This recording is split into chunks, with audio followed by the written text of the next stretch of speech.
Hey guys, it's Chase. Welcome back to the channel. In this video, I want to talk about how I got started into fixing electronics. Mainly, it's a side hobby for me, but would like to make it a full-time thing here in the future. Um, Mainly, there are a lot of different points in my life where I got interested in electronics, but I will start from the very beginning. So, October of 1996, my dad had got a office space to start his CB radio repair business. And that's pretty much where it started for me. My dad worked for several different companies growing up, well, before I was born, actually, and growing up on and off. But he did a lot of work for different electronic shops, like sort of hole in the wall type shops where they sold electronics, and he would fix CB radios and modify them and however else. And fast forwarding, October of 96, he ended up getting his first office space. Well, once he moved into there, he began to grow his own business and became relatively successful with it. Fast forward a few years, when I was younger, I used to like to hook up the game consoles. Back then, we had the N64 and the GameCube, and I would hook up the yellow, white, and red cables, and I just always knew how to do that. And yellow goes with yellow, white goes with white, and red goes with red, and it always worked. And so I would plug those in and get my stuff working together. And if anybody asked me to help them set something up, like a DVD player or VCR, I was always there to help. Fast forward a few more years, in about 2010-ish, I think it's around 2010. Yeah, I turned 14, and my dad gave me my first soldering iron, which was a Hakko 936. I tinkered around with it for a short amount of time, and I didn't do too much with it for a few years, because I ended up using it full time for a while when I first got started into the Xbox modding and all of that.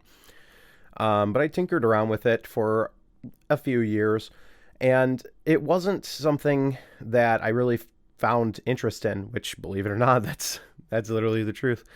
I ended up playing, or my dad ended up working at, he ended up, so my dad ended up opening up another business, and closing down his old one and opening up a different business, the same business, but down in a different location.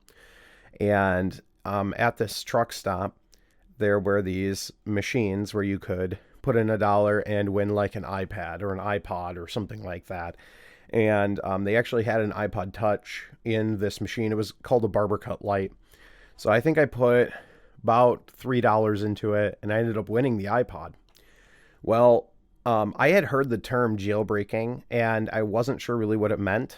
But this iPod was on iOS 4.2.1, which was not the current version at the time. The current version, this would have been around April of 2011. So when the iPhone 4S had came out around that time, I believe the current firmware was like probably iOS 4.3.5, because I had an iPod Touch 4th generation later on around that time. Well, anyways, I had jailbroke that iPod, and when I seen a bunch of the verbose boot, like the text go down the screen, I was shocked, and I was like, oh no, I broke it. Like, it's done. And well, that wasn't the case with that.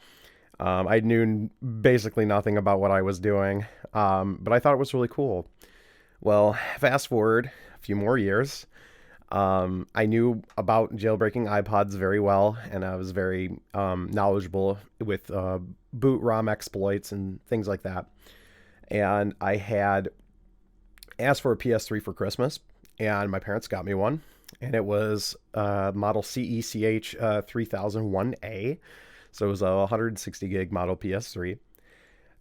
So I took that PlayStation, and I was playing a game, and I'd come across what they would call like a modded lobby or a challenge lobby. And I was so blown away by all the mods that were done in the game that I wanted to try it myself. So I realized I need a jailbroken PS3. So I started looking around online and found a lot of jailbreaks that were not real. 4.11 jailbreak, you go to download the RAR package and it's got a password on it or however, ridiculous stuff. But it was all fake stuff, and I couldn't do anything with it. So I realized I needed a PlayStation that I could mod. And this is where it gets into the whole repairing. So I had went on Craigslist and I found a PS3 original. It was a A01, so one of the first model 60 gig original PS3. I went ahead and I asked him if he'd be willing to trade my slim for the fat PlayStation, and he said yes. So my dad and I took a trip about 40 minutes north of where we lived at the time, and we did the trade. And on my way home, I realized that the HDMI port on the back of the PlayStation 3 that they gave me was completely destroyed. And I was heartbroken. But of course, the multi-video out port still worked, for component and AV and all that. But of course, HDMI, like that's like the king cheese. Like that's the good stuff. Why, it's broken. What am I gonna do? So at the time, because I was obsessed with trying to get a jailbroken PlayStation, I had bought 2 Yellow Light of Death A01s to try to attempt to see if I could get them working, and then hopefully see if they were on 355 or below. Unfortunately, it wasn't the case. I was not able to fix them. Well, a few days later, I was just dealing with, the yellow, white, and red cables, and just is what it was, or just was what it was. And I asked my dad, and I had this idea of using a heat gun that we had in the garage for removing the HDMI port off of one of the dead boards and taking the broken port off of mine and swapping it over. Now, the HDMI ports on the PS3 are, well, all of them, they're all through-hole connectors. So it's like a bunch of pins that just go right down into the board. So it's not like the PS4 or Xbox One where the pins are surface mount and they solder to the board. These actually all went through the board. So you could easily do it without messing it up. So my dad said, yeah, you give it a try. And so I did. And I attempted to remove the port, and I did it successfully. And then I moved the port over, and I took my old one out and put the new port in. I put it back together, tried it, and it worked.